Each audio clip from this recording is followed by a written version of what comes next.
Hello, my name is Gerhard Adam, and in this module we will be taking a look at the utility programs, the basic data set functions that are provided by IBM. In particular, we're going to be looking at the standard utilities that are documented in the IBM Utilities Manual. To begin with, we're going to take a look at the basics of the control statement syntax that normally applies to these particular utility programs. Continuation of control statements is normally going to involve placing a non-blank character in position 72. Now this plays in exactly with the same type of criteria that we have for JCL, where 72 is going to be the column where we place our continuation value, and as a result then we would continue the statement on the next line, but it must begin precisely in column 16. Fortunately, it's very rare that we have to continue these control statements. And so even though this is a requirement in the event that you do have a continuation, for the most part, in the utilities that we're going to be taking a look at, this is not going to be an overriding consideration. In addition, we have to include a comma after the last parameter when we are continuing a statement. And so in general, the whole point is nothing more than to just be aware of the syntax in the event that you do have to continue a statement. The first utility we're going to look at is IEBGener. And the function that we're dealing with here is to be able to copy a sequential file as our input data set. We can copy a partition data set from sequential input and we can create one. We can also produce an edited data set using IEBGener, and we'll be looking at some of the control statements for that purpose.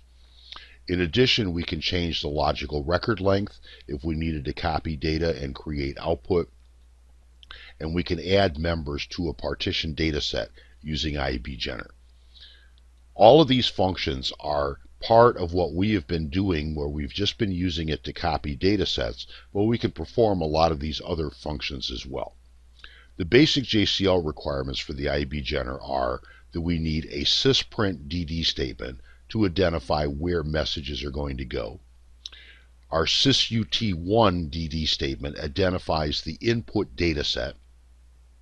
Our sysut2 defines the output data set, and then our sysin defines any input control statements that we are going to use. Now, as we've been seeing, when we code it as a DD dummy, there are no control statements, and as a result, it performs the default functioning of copying the input data set to the output data set, a straight sequential file copy.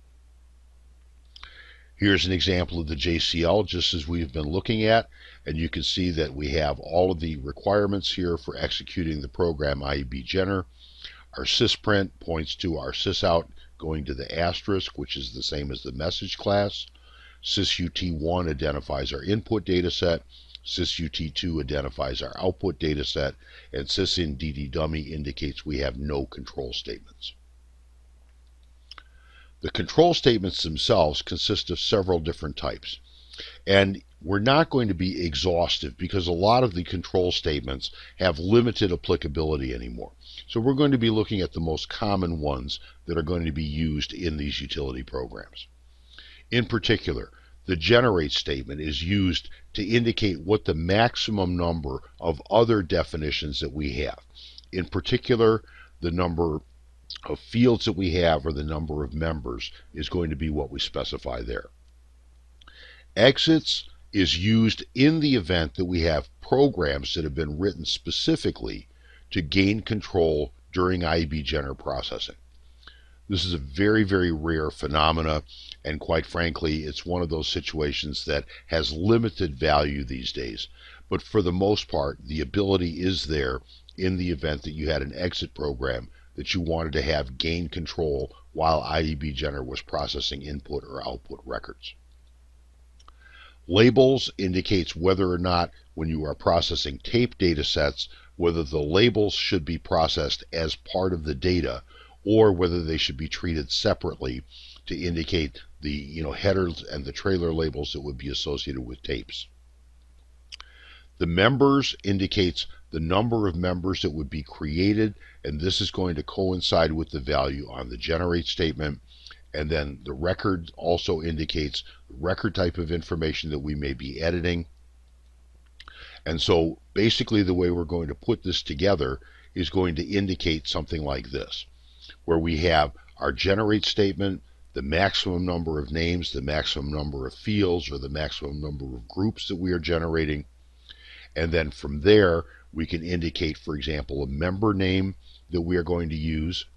An alias is nothing more than our ability to give another name to a particular member within a PDS.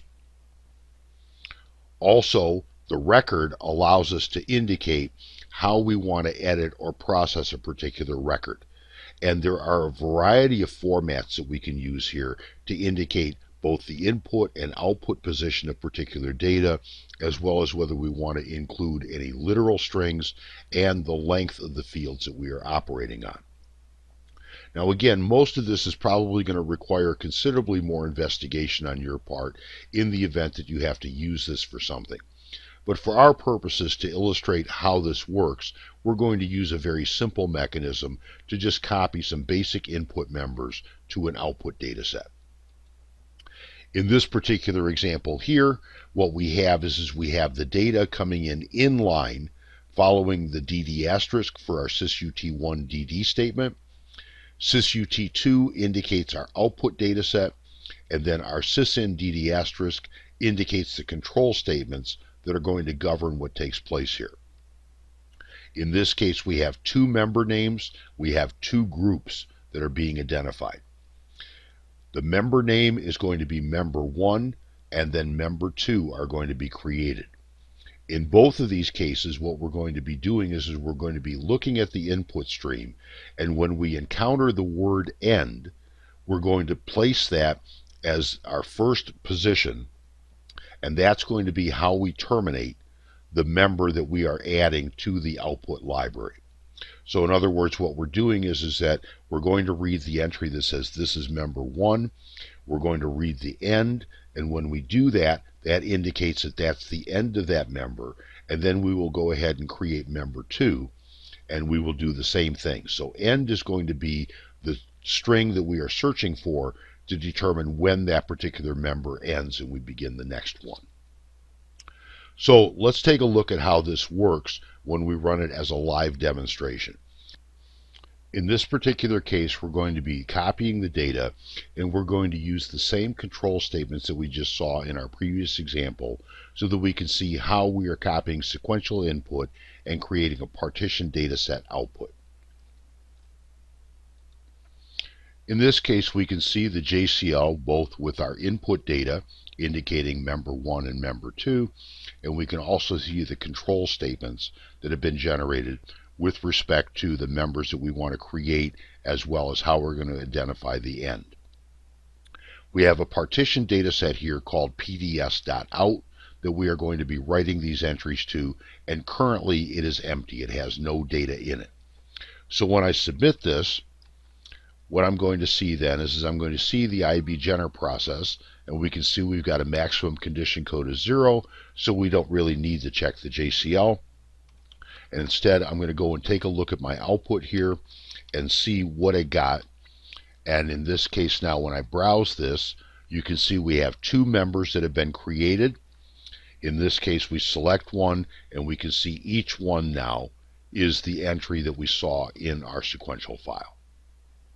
And this is really the only component that we need to worry about with respect to IEBGener.